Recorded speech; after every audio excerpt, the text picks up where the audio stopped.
All right, this is number 8 from 4-4, so it's the next problem on the list. And I thought it looked really interesting because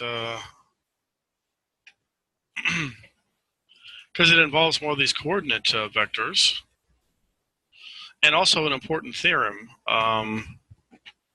related to coordinate vectors, because you might be wondering what's the point of those things in the first place. Well, there is a nice little theorem that allows you to decide whether or not something is a basis for a vector space that involves coordinate vectors.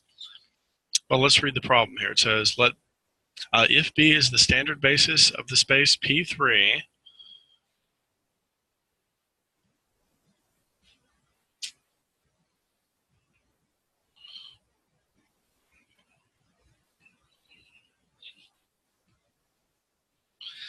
and that's really the set of polynomials of degree 3, okay? So that would be something like 2x cubed minus 5x squared plus 0x plus 1. That would be something in P3.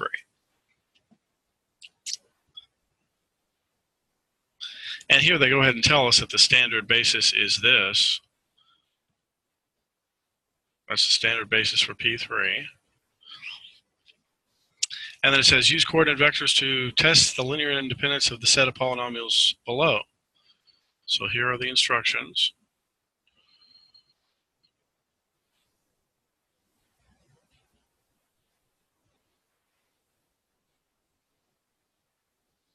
And here are the vectors.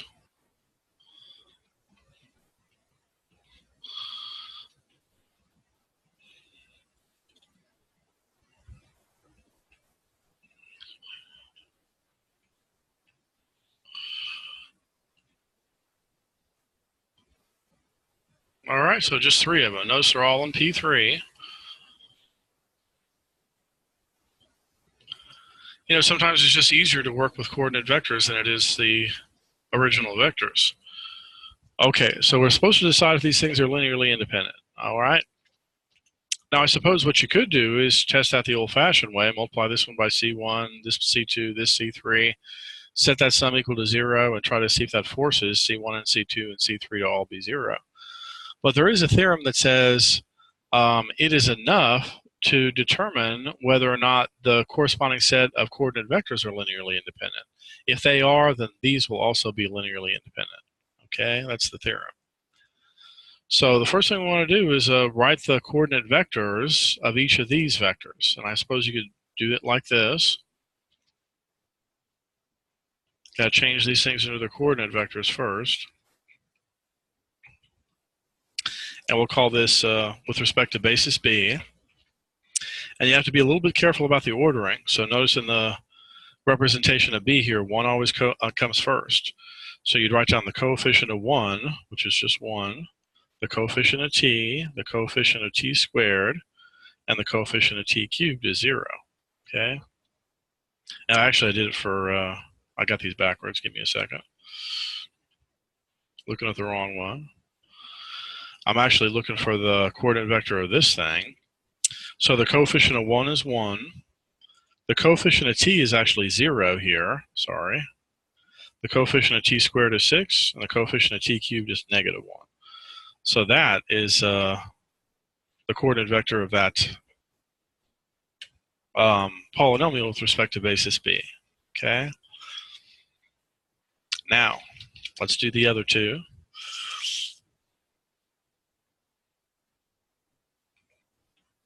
It's really not that hard. But notice this is 0 times 1 plus 1 times t plus 0 times t squared plus 3 times t cubed. Now let's do the last one.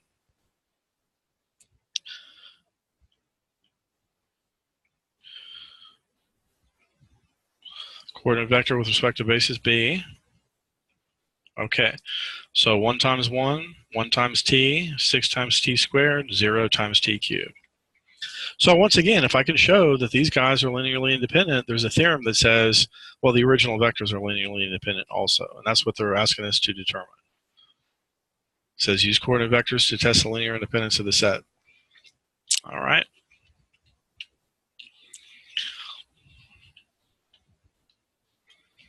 So let's just focus on the vectors, the coordinate vectors.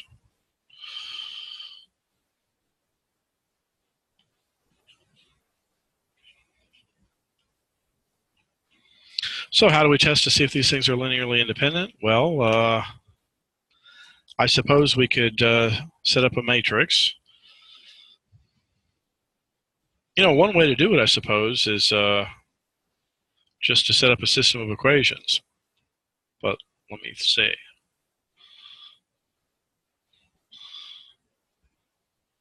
That's probably the fastest way to do it. So what I'm going to basically do is just say x1 times this plus x2 times this plus x3 times this, all that's equal to 0. And if I get a solution, other than the trivial solution, they are linearly dependent. But if I get only the trivial solution, then they are linearly independent, and that implies that all these guys are also linearly independent. Okay, so let's see what happens. And I guess I'll do what I normally like to do, which is use a calculator to save a little time. And again, you can only do this on tests after test 1. I'll probably let you do this on tests after test 1. But this looks like a 4x4.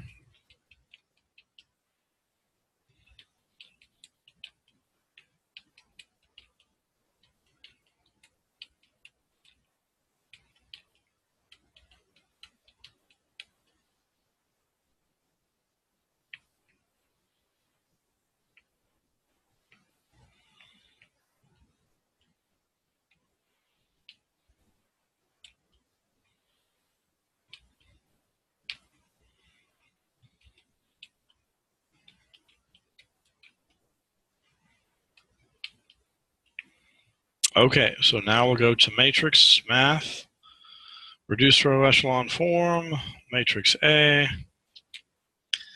And it looks like it's a very simple form.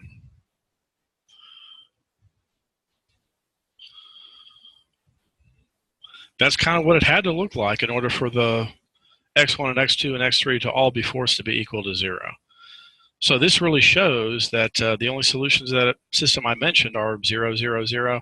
So that means these guys are linearly independent. That means the original set of vectors are linearly independent also. So it's kind of a nice little theorem because this is a vector space that's not in Rn. It's a different kind of vector space. But we're using facts from Rn to prove that these are linearly independent in a different vector space.